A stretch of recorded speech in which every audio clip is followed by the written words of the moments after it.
चलो अब आ जाते हैं हम लोग। आइए पता लगाएं। कल हमने परिमाप देख दिया था सब कुछ। आज हमें उससे संबंधित प्रश्नों के उत्तर देने हैं। पेज नंबर 132 और पाठ है आपका परिमाप और क्षेत्रफल। क्या है? परिमाप और क्षेत्रफल। बोलो, बात समझ आई या नहीं आई? आई मैम। अच्छा, तो बेटा देखो, इसमें पहला जो सवाल है ध्यान से आप लोग सुनेंगे और समझेंगे, ठीक है जी। यहाँ पर क्या लिखा है? आपको लुप्त पदों को ज्ञात करना है। लुप्त मतलब जो खाली जगह है। लुप्त मतलब उसको क्या करना है? बेटा पढ़ाई में ध्यान दो। ये जो ये खी करने में लगे रहते हो, कभी कॉपी निकाले कभी कुछ निकाले, क्या हो रहा? हमेशा बनानी क्या है, तुम्हारी आवाजें आती रहती है। पढ़ाई में सीरियस नहीं होते तभी तो कहीं कुछ नहीं होता। अगर पढ़ाई में सीरियस हो जाओगे ना तो भविष्य में मेहनत नहीं करनी पड़ेगी। समझ गए? लगे रहते पता नहीं क्या ऐसे हिलते डुलते रहते। अब तो बड़े हो गए हो। शुरू में आए थे तब तो चलो दिक्कत थी कि अभी छोटे बच्चे ने समझ नहीं। अब तो बड़े हो रहे ना तुम, कि अभी भी छोटे हो। तो फिर अब समझदार बनो ना, डांग तोड़ूंगी तुम्हारी मैं। देखो जरा, कह रहा है लुप्त हुए पदों को क्या करना है? ज्ञात करना है। दिख रहा है आपको पहला सवाल? उस पहले सवाल में आपके पास में क्या दिया है? आयत का परिमाप 14 सेंटीमीटर है। कितना है? 14 सेंटीमीटर। ऐसे लिखा है आयत का परिमाप। क्या लिखा है? आयत का परिमाप कितना सेंटीमीटर? 14। ठीक है। और फिर इन्होंने लिखा है वहां पर चौड़ाई, मतलब ऐसे करके ऐसे चौड़ाई दी है आपको। कितनी दी है बेटा चौड़ाई? 2 सेंटीमीटर। और आपसे ऐसे पूछा है लंबाई, पूछा है जी। और यहाँ लगा दिया उन्होंने खाली जगह। नहीं आई बात समझ में? तो आपको बताना है कि उस आयत की लंबाई कितनी होगी। आई बात समझ में? 16 होगी। टोटल परिमाप ही 14 है और आप कह रहे लंबाई 16 है। परिमाप मतलब मैंने क्या बोला था? परिमाप का मतलब क्या बताया मैंने? आयत का चारों भुजाओं का जोड़। नहीं आई बात समझ में? तो आपको क्या क्या दे रखा? 14 ये दे रखा, ये प्लस ये प्लस ये प्लस ये। नहीं आई? अरे मेरे भाई बात समझो। आयत का परिमाप 14 है, मतलब ये यहाँ से यहाँ से यहाँ से यहाँ से ये सब मिलके कितना है? 14। नहीं आई बात समझ में? आई जी। क्या आया? अगर मैं इसको A मानती हूँ, इसको B मानती हूँ, इसको C मानती हूँ, इसको D मानती हूँ, तो आपको दिया है AB plus BC plus CD plus DA दिया है आपको, और वो दिया है 14। परिमाप दिया है 14। नहीं समझे? समझ गए? जी। पक्का बताओ जी। अब आपके पास में क्या दिया है? ये है लंबाई, ये क्या है? और ये भी लंबाई है, और ये क्या है? चौड़ाई। तो लंबाई आपकी AB है और कौन सी है? CD। ये आपको निकालनी है। ये लंबाई क्या करनी है आपको? निकालनी है। नहीं आई बात समझ में? और चौड़ाई कितनी दी है आपको? कितनी दे रखी है? 2। तो यहाँ पर भी 2, यहाँ पर भी 2, यहाँ पर कितना? 14। अब ये और ये दोनों जोड़ दो, कितना बन गया? 4। प्लस में इधर आके क्या होता है? माइनस हो जाता है। क्या होता है? माइनस। जब माइनस करेंगे 14 में से 4 तो कितना आएगा? 10। क्या आएगा? 10। इधर क्या बचा? इधर एक लंबाई बची, इधर एक लंबाई बची। कितनी लंबाई बची? 2 लंबाई बची। अब 2 यहाँ गुणा में है। क्या है? गुणा। ये इधर आके बेटा भाग होता है, तो यहाँ से जब काटेंगे तो कितना आएगा? 5। इसका मतलब लंबाई कितनी है आपकी? 5। नहीं आई बात समझ में? तो खाली जगह में कितना आएगा? 5 सेंटीमीटर। नहीं आई बात समझ में? आ गई जी। पक्का बताओ जी। आ गई ना जी। निखिल क्या कर रहे हो? लिखने के लिए बोला मैंने अभी? मैंने केवल समझने के लिए बोला। सबको समझ आया जी? अच्छा, अगला देखो, वर्ग का परिमाप निकालना है, ठीक है? एक भुजा की लंबाई 20 सेंटीमीटर है। कौन बताएगा? ये तो आप बता सकते हो। दूसरे सवाल में आपको ये वर्ग दिया है, इसका परिमाप निकालना है। और भुजा कितनी दी है इसकी? 20 सेंटीमीटर। 20 है ना वहाँ पर? तो परिमाप कितना होगा बताओ? जल्दी बताओ, इतना टाइम लग रहा? परिमाप मतलब क्या था? जोड़ना। किसको किसको जोड़ना है? लंबाई चौड़ाई। वर्ग में तो सारी भुजाएं बराबर होती हैं। जी।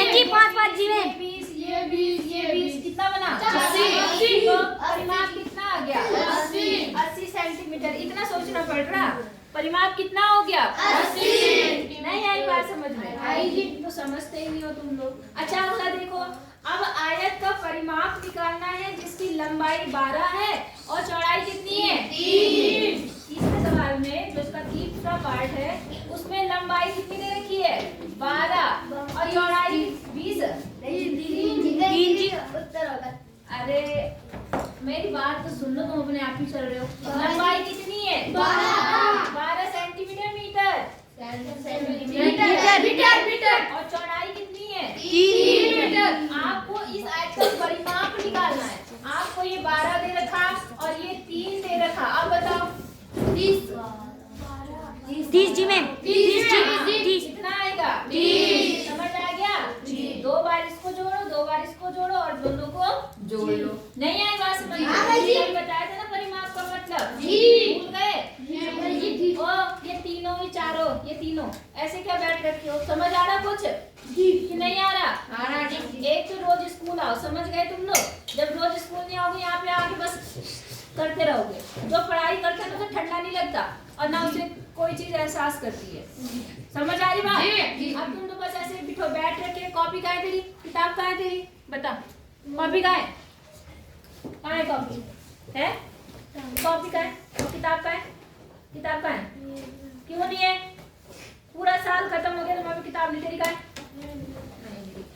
स्कूल केवल 2-3 बच्चे ऐसे थे जिनको कॉपी किताब नहीं मिली। बस वही तुम दोनों बच्चे हो। वो आएगी दीपिका, वो भी यही बोलेगी, वो भी यही बोलेगा, 2-4 बच्चे और वो बोलेंगे जो कि मैंने सबको किताब दे रखी थी। पूरा साल खत्म हो रहा, किताब के बिना क्यों पढ़ोगे? किताबें तोड़ना आएंगी दोबारा, खरीद नहीं सकते किताब तुम लोग। 100-150 रुपए नहीं खर्च कर सकते। किताब लेके आना दो। समझ गए? पापा मम्मी को बोलो किताब लाओ। कैसे पढ़ाई करोगे फिर? बैठे रहते ऐसे बेवकूफ बन के। जब ध्यान ही नहीं दोगे तो क्या पता चलेगा क्या पढ़ाई हो रही है? चलो आगे देखो दूसरा सवाल। इतना समझ आया नहीं आया? कितने बच्चों को समझ आया? सबको आ गया? ठीक है, अगला देखते हैं हम लोग कि अगले सवाल में क्या करना है। ये तो पहले के 3 पार्ट थे, पहले के 3 पार्ट हो गए। सबको समझ आ गए? ये पेपर में आएंगे, याद रखना।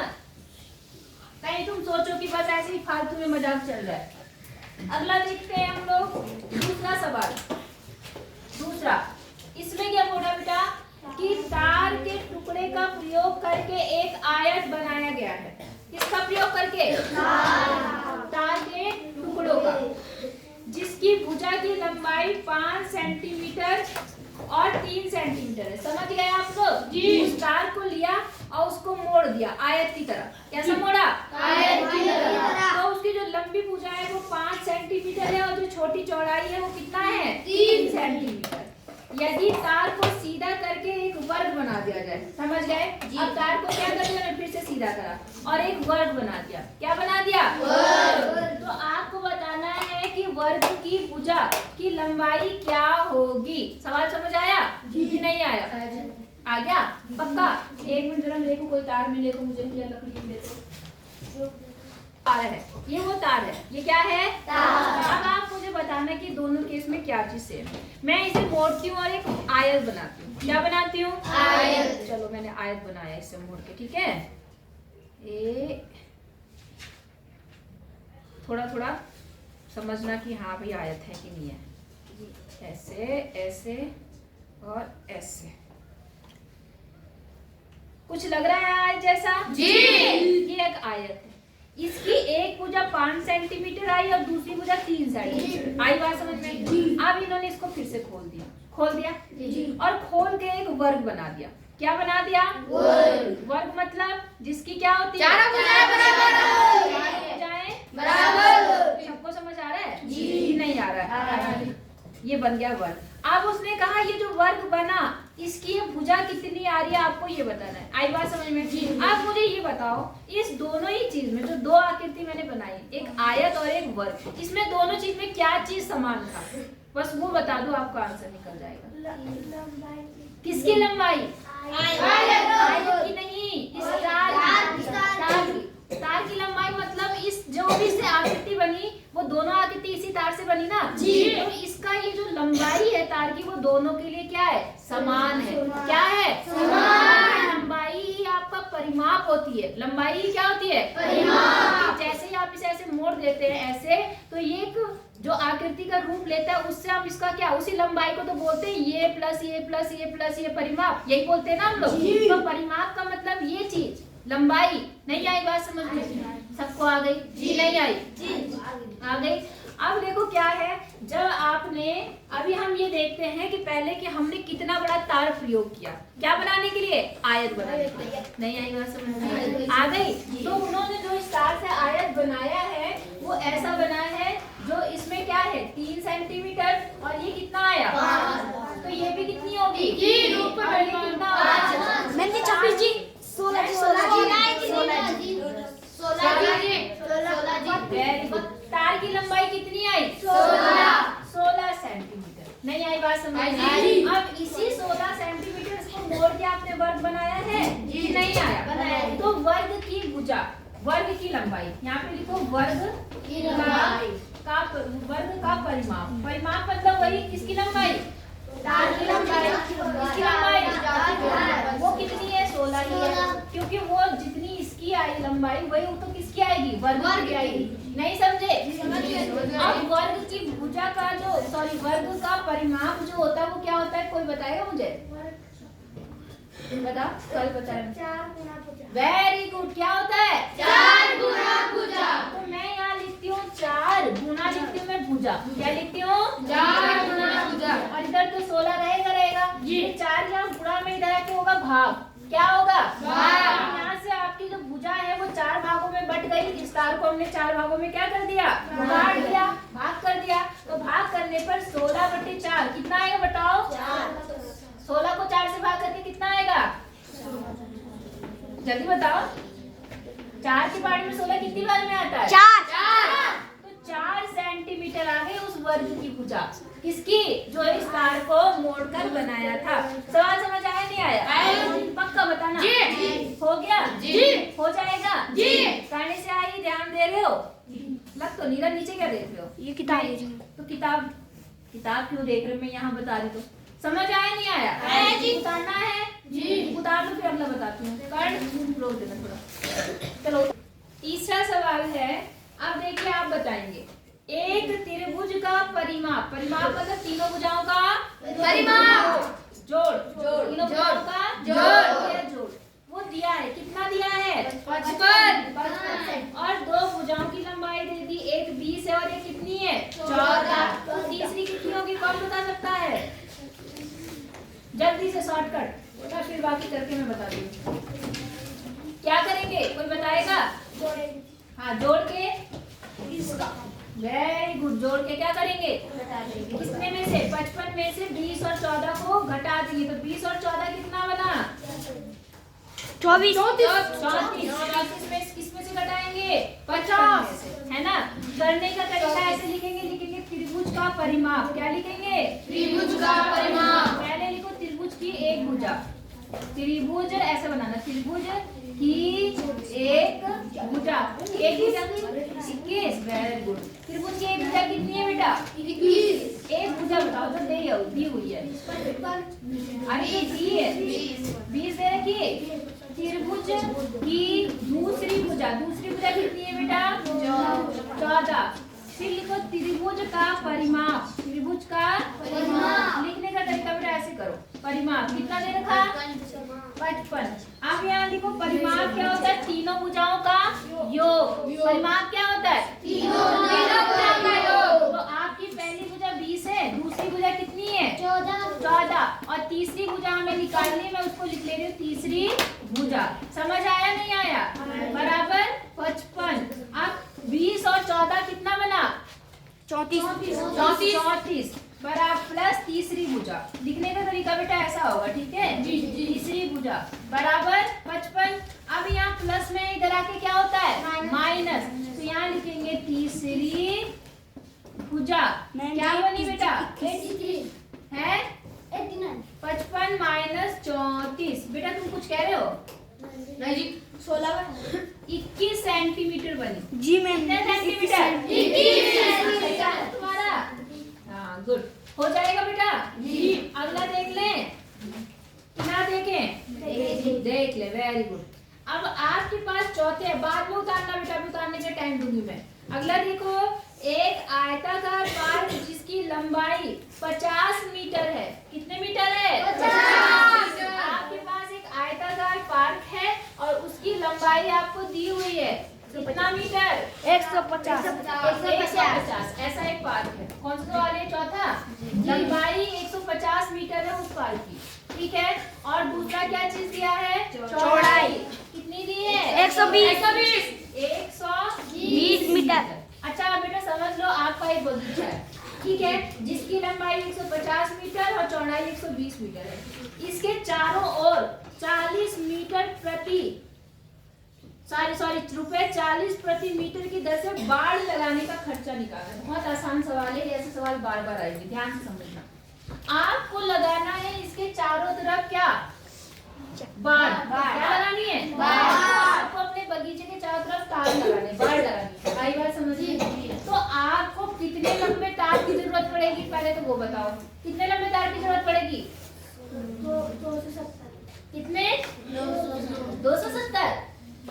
पहले हम निकालेंगे आवश्यक बाड़ की लंबाई, तार की लंबाई 540। हाँ 540। नहीं आई बात समझ में? आप लिखो पहले, सबसे पहले बाड़ की लंबाई। क्या लिखो?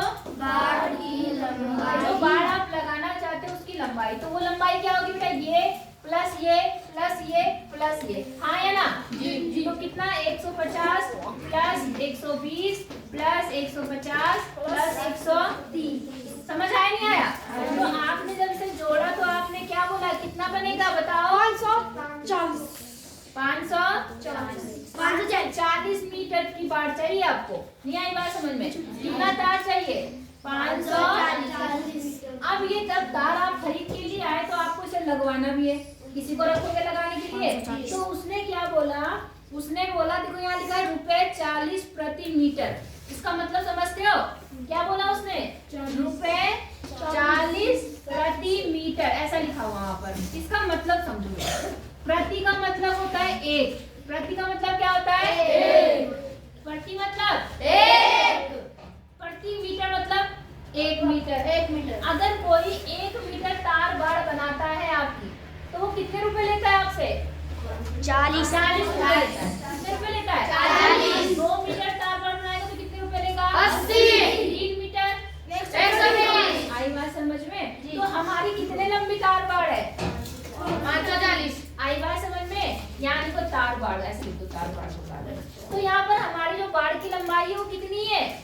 540। तो हमें निकालना है 540 के लिए कितने रुपए देने पड़ेंगे? आई बात समझ में? तो आप लिखेंगे चूंकि, ऐसे लिखना, चूंकि 1 मीटर बाड़ लगाने का खर्चा, बाड़ लगाने का खर्च या खर्चा कितने रुपए है बेटा?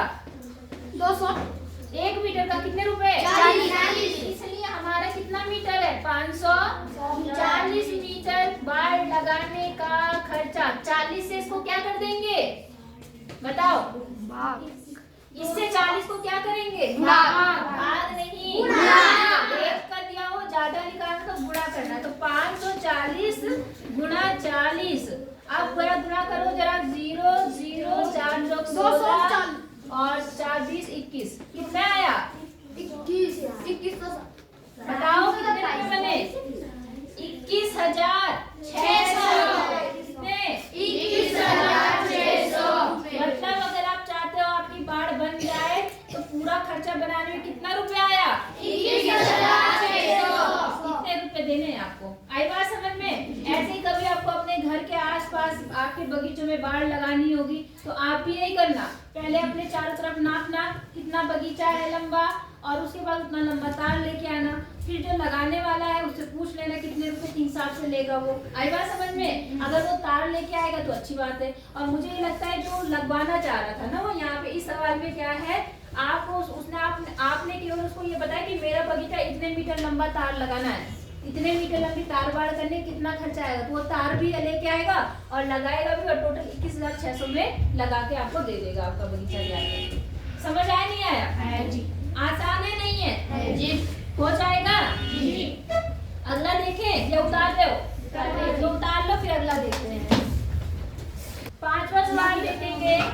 एक धागे के टुकड़े की लंबाई 36 सेंटीमीटर है। ऐसा एक धागा है, इसकी लंबाई कितनी है? 36। अब इन्होंने क्या करा, प्रत्येक भुजा की लंबाई आपको बतानी है। यदि इस धागे से आपने अलग अलग चीजें बनाई, एक बार आपने वर्ग बनाया, क्या बनाया? वर्ग। एक बार आपने त्रिभुज बनाया जिसकी तीनों भुजाएं क्या है? बराबर। और एक बार आपने एक समषष्टभुज बनाया। समषष्टभुज मतलब ऐसा होता है, षष्ठ मतलब 6, षष्ठ मतलब 6। आपने एक समषष्टभुज बनाया जिसकी 6 की 6 भुजा क्या है? बराबर। अब बेटा बहुत आसान सवाल है, आपको टोटल परिमाप पता है कितना है? 36। कितना है? 36। अब जितनी भुजा वाली आकृति बनती है उतने से भाग कर दो। वर्ग में कितनी भुजा होती है? 4 बराबर होती है। 36 को 4 से भाग करोगे, वर्ग की भुजा आ जाएगी। फिर क्या है? त्रिभुज। क्या है? त्रिभुज। उसमें कितनी भुजा होती है? 3। तो इसको 3 से भाग करोगे 36 को, तो त्रिभुज की भुजा आ जाएगी। फिर क्या है? समषष्टभुज। समषष्टभुज मतलब जिसकी कितनी भुजाएं हैं? 6। इसको 6 से भाग करोगे तो समषष्टभुज की भुजा आ जाएगी। बोलो समझ आया? नहीं आया? ऐसा क्यों? क्योंकि सभी की भुजाएं बराबर है। वर्ग की चारों आपस में बराबर, त्रिभुज की तीनों आपस में बराबर, समषष्टभुज की सारी 6 आपस में बराबर। नहीं आई बात समझ में? आई? 4 क्योंकि समान है तो आपकी भुजाएं जो है उसके हिसाब से अलग अलग निकल जाएंगी। नहीं आई बात समझ में? आई? किसको आई? आ गई? तो पहले हमें निकालना है, यहाँ लिखो धागे की लंबाई। क्या है आपके पास दी हुई? धागे की लंबाई। कितनी लंबाई दी है धागे की? 36 सेंटीमीटर। आई बात समझ में? अब पहले क्वेश्चन के लिए पहले क्या बनाना है आपको? वर्ग। तो लिखो वर्ग की भुजा। क्या लिखो? वर्ग की भुजा। तो मैंने क्या बोला? वर्ग की भुजा निकालने के लिए क्या करेंगे? कितने को कितने से? 36 को वर्ग में कितनी भुजाएं होती है? 4 से भाग कर दो। 4 मीन 36। तो हर भुजा वर्ग की कितनी होगी? 9 9 9 9 9। समझ गए? फिर आपने क्या बनाया इसमें? आयत। क्या बनाया? त्रिभुज। तो त्रिभुज की भुजा कितनी बनेगी? कितने से भाग करेंगे? 36 से 3 को, तो 3 की गणन 3 3 दूनी 6। कितना सेंटीमीटर आया? 12। हाँ, अब तीसरा क्या है? क्या बनाना है? समषष्टभुज। क्या बनाया है? समषष्टभुज। षष्टभुज। तो समषष्टभुज में कितनी भुजा होंगी? 6। तो 36 को कितने से भाग करेंगे? 6 6 36। तो 6 सेंटीमीटर आ गई। आई बात समझ में कि नहीं आई? आ गई। चलो इतना हो गया, अब हम कल करेंगे छठे से। बोलो बात समझ आ गई? जी। ठीक है।